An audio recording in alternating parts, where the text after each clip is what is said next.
Значит, обстрел произошел сегодня, в половине 6 утра начался.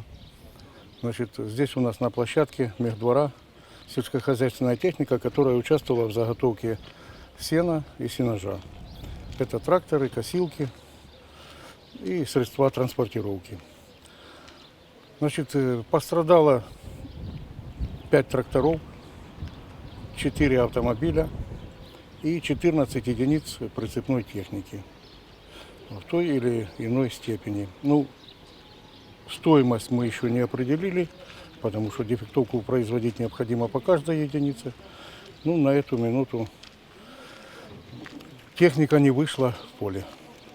Повреждения существенные, шины, двигатели разбиты, кабины, стекла.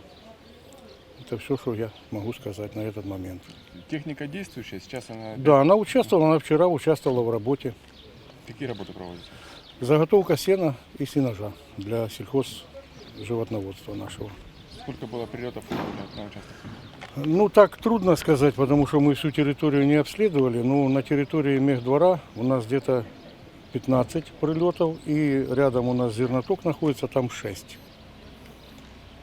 Мы видели разрушенное здание, это вот Это зерноочистительный комплекс. ЗАО-40. Там было прямое попадание, но мы еще не определяли ущерб. В первую очередь занимаемся техникой, та, которая задействована сейчас и необходима для работы в поле. ну а на первый взгляд вообще восстановить возможно? Ну, восстановить возможно, да. Восстановить возможно, на первый взгляд так. Но более детально будем изучать, приедут специалисты, посмотрят, главные наши. Тогда определимся. Скажите, Пожалуйста. хотя бы уточняющий вопрос, хотя бы по количеству ущерба, это тысячи, десятки тысяч, вот если хотя бы примерно сказать. Ну, я не могу так сказать. Существенный, потому что техника, вы видите, у нас импортная. Просто новый- Челленджеры, да, косилки, тракторы. Они достаточно затратная часть у них, и шины, и все. Это существенные затраты. Может быть, здесь что-то поставлялось по гуманитарной программе из Российской Федерации, какие-то трактора? Нет. Здесь все местное, да? Все местное, все наше. Это та техника, которую мы используем у себя. Обозначение. И поясок. О том, что подтверждение того, что это снаряд калибром 122. Сейчас я найду его. Эдуард Александрович, что можете сказать по обстрелу, по характеру? Чем стреляют, откуда? Вот подбираю слова, чтобы не ругаться. На нас смотрите, пожалуйста. Ну, смотрите, давайте начнем чуть с вчерашнего числа. Пан казав, что перемирие будет сутки. Так оно и получилось. Мы просили о том, что в очередной раз давайте все-таки перестанем стрелять. Как бы 1 июня день защиты детей, что символизировало о том, что это. Они фактически выдержали этот промежуток. И сегодня утром Луково населенный пункт был обстрелян из артиллерии. Артиллерия калибром 122 мм. Зафиксировано было в районе данного населенного пункта 57 снарядов. Стреляли фактически с одной позиции, направление Чермалык, с промежутком, временным промежутком. Сначала выпустили порядка 20 снарядов, потом все остальные. Здесь вот вы сейчас сняли, я видел, вы беседовали о том, что здесь только сельхозтехника, притом сельхозтехника стоит дорогая. Они сейчас закончили полевые работы. Можно предположить, что обстрел был именно сельхозтехники, чтобы больше эта техника не смогла выйти в поля и не смогла собрать тот урожай, который с таким большим трудом здесь был посажен. Можно предположить о том, что пытались уничтожить, вот сзади вас стоит эта антенна, ретранслятор, может это был. Можно предположить, они считали о том, что здесь находится какая-то техника, ну хотя в принципе площадки большие, все открыто, местные жители могут любые подтвердить, что техники какой нет. Но могу добавить о том, что беспилотник висел, когда шел обстрел, и корректировка шла благодаря беспилотнику. Вот на данный момент информация.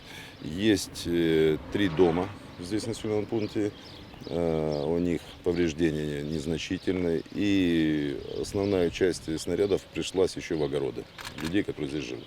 Что по пострадавшим? Пострадавших здесь пока нет. Ну, по крайней мере, информации на данный момент нет. Повезло, что здесь, что люди где. Ну, люди в шоке, потому что я, допустим, подходил к людям, которые здесь работают, чтобы они прокомментировали. У них даже нет слов прокомментировать того, что произошло. Они просто в шоке. Вот реально это... Поэтому тяжело подобрать слова, чтобы не выругаться по отношению к украинским военным, то, что они сотворили. Эдуард Александрович, уточняющий вопрос. Скажите, вы сказали, что спустя сутки огонь возобновился. Можно ли сказать о том, что перемирие продлилось всего сутки? Не, ну я вчера говорил о том, что перемирия в чистом виде не было, потому что 120-е минометы работали с утра, потом стрелковое оружие, гранатометы работали. Это как бы, я уже называю по мелочи, да. А вот закончились сутки, началось 2 июня, и 2 июня мы получаем сюрприз. Артиллерия, кстати, в данном населенном пункте вообще обстрелов не было. Она от линии фронта находится очень далеко. То есть это впервые для населенного? Ну, если не брать 2014 год, там что-то было в 2015, а вот потом вообще ничего не было. Вот впервые за это время, да, можно даже с 2015 года здесь произошел обстрел именно данного населенного пункта.